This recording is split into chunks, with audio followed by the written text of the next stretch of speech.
नमस्कार दोस्तों, मेरा नाम पूजा है। स्वागत है आपका मेरे YouTube चैनल पे। आइए सुनते हैं हमारी आज की कहानी। चीन के बीजिंग शहर में एक ऐसी घटना घटने का दावा किया जाता है जिसकी वजह से आज भी देर रात लोग बसों में सफ़र करने से डरते हैं। करीब 2 दशक से भी ज़्यादा समय से रूट 375 की बस की कहानी सुनाई जाती आ रही है। ये कहानी कितनी सच है, इसको लेकर कुछ भी कहना सही नहीं होगा, लेकिन बीजिंग की वेबसाइट समेत कई अंग्रेजी वेबसाइट्स पर ये कहानी वायरल है। ये आज भी पुलिस के लिए एक पहेली बनी हुई है। इस घटना को घटे करीब 27 साल हो चुके हैं। इस रहस्य को आज तक चीन की पुलिस भी सुलझा नहीं पाई है। यह कहानी सुनने में तो किसी भूत प्रेत की लगती है, मगर इसमें टाइमलाइन है, पुलिस इन्वेस्टिगेशन और काफ़ी सारी चीज़ें आपको महज काल्पनिक लगेंगी। समय था रात का, तारीख 14 नवंबर 1995। यह कहानी चीन के बीजिंग से शुरू होती है। नवंबर का महीना था, कोहरा और ठंड काफ़ी ज़्यादा था। उस रात रूट नंबर 375 की एक बस चलती है। चीन की बस 375 अपने निर्धारित समय पर yuan Ming Hwan bus terminal से जियांगशान फ्रेग्रेंट हिल के लिए निकलती है। बस पूरे यात्रियों से भरी हुई थी और कुछ किलोमीटर आगे चलने के बाद धीरे धीरे करके सभी यात्री अपने अपने स्टॉप पर उतरते चले जाते हैं। अब बस पूरी तरह से खाली हो चुकी थी। बस में अब एक ड्राइवर और एक महिला कंडक्टर ही बची हुए थे। फ्रेग्रेंट हिल का सफ़र अभी लंबा था क्योंकि अभी और 7 स्टॉप बचे हुए थे। लगभग आधी रात का समय हो चुका था। चारों तरफ सन्नाटा छाया हुआ था और जिस रास्ते से यह बस जा रही थी वह रास्ता गांव और जंगलों के बीच से होता हुआ जा रहा था। 1-2 स्टॉप गुजरने के बाद यह बस समर पैलेस के बस स्टॉप पर रुकती है। वहाँ पे से एक वृद्ध महिला, एक 19 साल का लड़का और एक कपल चढ़ते हैं। यंग कपल ड्राइवर के पीछे वाली सीट पर जाकर बैठ जाते हैं और लड़का साइड वाली सीट जो बस के गेट के पास होती है वहाँ पर जाकर बैठ जाता है और वृद्ध महिला उस लड़के के ठीक पीछे वाली सीट पर जाकर बैठ जाती है। अब बस में कुल 6 लोग थे, 4 यात्री और 2 बस कर्मचारी। बस दोबारा अपनी मंजिल की ओर चल पड़ती है और बस के अंदर का माहौल बिल्कुल शांत होता है। बस जिस रास्ते से होकर जा रही थी उस रास्ते पर कहीं भी किसी इंसान को देखना मुश्किल था क्योंकि बाहर बहुत ज़्यादा कोहरा था। लगभग 4 स्टॉप गुजरने के बाद बस के ड्राइवर को 2 लोग सड़क के किनारे खड़े नज़र आते हैं। यह देख पहले तो ड्राइवर सोचता है कि बस को नहीं रोकूंगा, क्योंकि वो लोग जहाँ पे खड़े थे वहाँ पे कोई बस स्टॉप नहीं था। लेकिन महिला कंडक्टर के समझाने पर ड्राइवर ने बस रोकी। महिला ने कहा कि ये बस इस रूट की आखिरी बस है और फिर उन्हें कोई दूसरी बस मिलेगी भी नहीं। बस रुकते ही वे 2 लोग बस के पीछे वाले दरवाजे से अंदर चढ़े, मगर तभी सभी लोग हैरान हो गए क्योंकि बस में 2 नहीं 3 लोग चढ़े हुए थे, लेकिन बाहर तो सिर्फ 2 लोग खड़े थे, तो फिर बस में 3 लोग कैसे चढ़े। ये सोचकर सभी लोग काफ़ी ज़्यादा हैरान हो गए। उनमें से 2 व्यक्तियों के चेहरे बिल्कुल सफ़ेद थे। तीसरे व्यक्तियों को उन्होंने अपने कंधे के सहारा देकर खड़ा कर रखा था। तीसरे व्यक्ति का सर नीचे की ओर था, बाल बिखरे हुए थे और उसका चेहरा बिल्कुल ढका हुआ था। तीनों लोगों ने चीन के प्राचीन काल के कपड़े पहने हुए थे। ये तीनों पैसेंजर पीछे वाले गेट से चढ़कर बस में सबसे पीछे बैठ जाते हैं। बस में अशांति न फैले इसलिए महिला कंडक्टर ने लोगों को समझाया कि हो सकता है कि ये लोग किसी नाटक कंपनी में काम करते हो और देर रात होने की वजह से और घर जल्दी जाने की वजह से अपने कपड़े उतारना भूल गए हो। बस आगे की ओर बढ़ती है।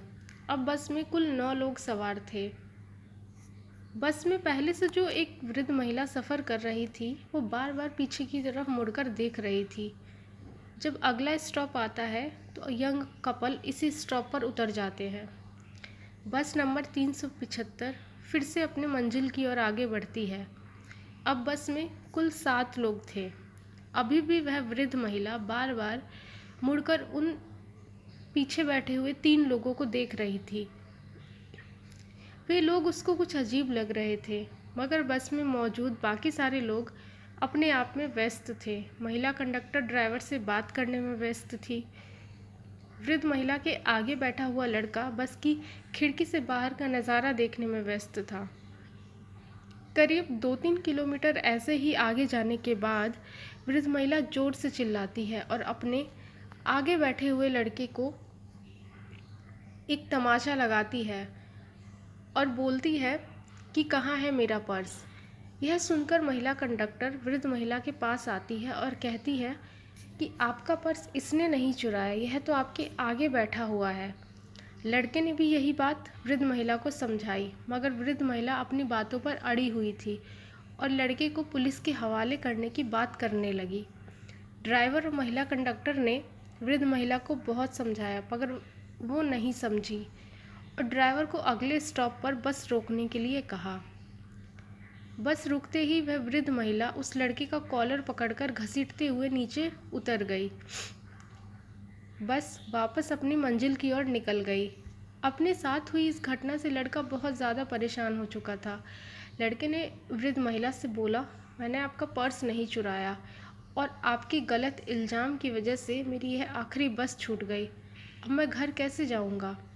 और आप मुझे कौन से पुलिस स्टेशन लेकर जाने की बात कर रही है, क्योंकि यहाँ अगल बगल में कोई भी पुलिस स्टेशन नहीं है। तभी वृद्ध महिला एक लंबी गहरी सांस भरने के बाद लड़के से कहती है, मैंने तुम्हें पुलिस स्टेशन ले जाने के लिए बस से नहीं उतारा, ना ही तुमने मेरा पर्स चुराया है। यह इल्ज़ाम मैंने तुम्हारी जान बचाने के लिए लगाया था। यह सुन लड़का चौंक कर बोला, आपने मेरी जान कैसे बचाई? वृद्ध महिला कहती है, याद है तुम्हें वह 3 व्यक्ति जो बस में आखिर में चढ़े थे? मैंने पूरे रास्ते उन पर नज़र रखी। मुझे शुरू से वे लोग अजीब लग रहे थे। रास्तों के दौरान जब मैं उनकी ओर पीछे मुड़कर देख रही थी तो उनके कपड़े तेज हवाओं के कारण थोड़ी देर के लिए हवा में उड़ रहे थे। यह देख मैं डर गई, क्योंकि उनके पैर ही नहीं थे और मुझे अपनी आंखों पर विश्वास नहीं हो रहा था। ऐसा लगा जैसे मैंने कोई सपना देखा हो। तभी तीसरे व्यक्ति का चेहरा मुझे दिखा। यह देख मैं समझ चुकी थी कि वह कोई इंसान नहीं है। मुझे जितना जल्दी हो सके उस बस से उतरना था और तुम्हारी भी जान बचानी थी और किसी को शक भी ना हो, इसलिए मैंने अपने पर्स का झूठा इल्ज़ाम तुम्हारे ऊपर लगाया। यह सुनकर जब लड़के ने उससे पूछा कि यह बात ड्राइवर और कंडक्टर को क्यों नहीं बताई, तो वृद्ध महिला ने बताया कि उन्होंने यह बात गंभीर रूप से नहीं ली और कहने लगे कि आंखों का धोखा हो सकता है। इसके बाद वृद्ध महिला और लड़का तुरंत पुलिस स्टेशन जाते हैं और पुलिस कर्मचारियों को अपने साथ घटी इस घटना के बारे में बताते हैं, लेकिन पुलिस कर्मचारी उनकी बातों पर यकीन नहीं करते और उन्हें घर जाने की सलाह देते हैं। साथ में यह आश्वासन देते हैं कि अगर इस तरीके की घटना हुई तो उसके ऊपर पुलिस कार्यवाही ज़रूर करेगी। वृद्ध महिला और लड़का अपने अपने घर चले जाते हैं और अगले दिन सुबह 15 नवंबर को पुलिस को सूचना मिलती है कि yuan Ming Hwan bus terminal से फ्रेग्रेंट हिल तक जाने वाली रूट की बस नंबर 375 गायब है। वह अपने निर्धारित बस टर्मिनल अभी तक नहीं पहुंची। पुलिस को यह सूचना मिलने के बाद यह समझ आ गया था कि वृद्ध महिला और वह लड़का जो कह रहे थे वो सच था। तुरंत पुलिस वृद्ध महिला और लड़के को पुलिस स्टेशन बुलाती है और उनकी बताई बात को रिकॉर्ड करती है। देखते ही देखते पूरे चीन के बीजिंग में ये खबर आग की तरफ फैल गई कि रूट नंबर 375 की बस गायब है। पुलिस की काफ़ी छानबीन करने के बाद बस नंबर 375 की कोई जानकारी नहीं मिलती। यहाँ तक कि पुलिस ने सारे सीसीटीवी कैमरे चेक किए, फिर भी उस बस का कोई नामो निशान नहीं था। 16 नवंबर को पुलिस को सूचना मिलती है कि एक बस नदी में गिरी हुई है। पुलिस मौके पर जाती है और उस बस को नदी से बाहर निकालती है। पुलिस यह देख चौंक जाती है क्योंकि जो बस उस नदी में गिरी हुई थी वह बस नंबर 375 थी। यह बस फ्रेग्रेंट हिल से करीब 100 किलोमीटर दूर एक नदी में मिली। पुलिस क्रेन की मदद से उस बस को नदी से बाहर निकालती है। बस के अंदर 5 मरे हुए लोगों की लाश थी, जिसमें से एक ड्राइवर और एक महिला कंडक्टर शामिल थे, और वो 3 लोग थे जो सबसे आखिर में बस में चढ़े थे। चौंकाने वाली बात यह थी कि उन दोनों की लाशें कंडक्टर और ड्राइवर की बिल्कुल ठीक थी, लेकिन बाकी की 3 लाशें पूरी तरह सड़ चुकी थी। उन लाशों से बहुत बदबू आ रही थी। अभी तो और भी बहुत सारी चौंकाने वाली बातों का सामने आना था। डिपो से संपर्क करने पर बताया गया कि बस में इतना फ्यूल नहीं था कि वह 100 किलोमीटर आगे तक जा सकती थी। जब वो पुलिस वालों ने बस के फ्यूल टैंक को खोलकर देखा तो फ्यूल टैंक ताज़े खून से भरे हुए थे। रूट में जितने भी सीसीटीवी लगे हुए थे उनमें से एक भी सीसीटीवी में वो बस कैद नहीं हुई। यह घटना 1995 की सबसे बड़ी घटना थी और इस घटना को ग्लोबल टाइम्स के अखबार ने अपने चैनल पर दिखाया था।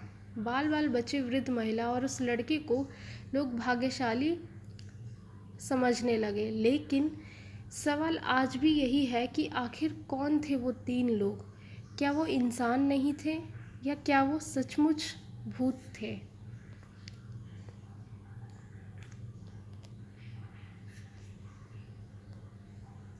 अगर आपको मेरे द्वारा सुनाई गई कहानी अच्छी लगे तो मेरे चैनल को ज़रूर सब्सक्राइब करें, शेयर करें और लाइक ज़रूर करें। धन्यवाद।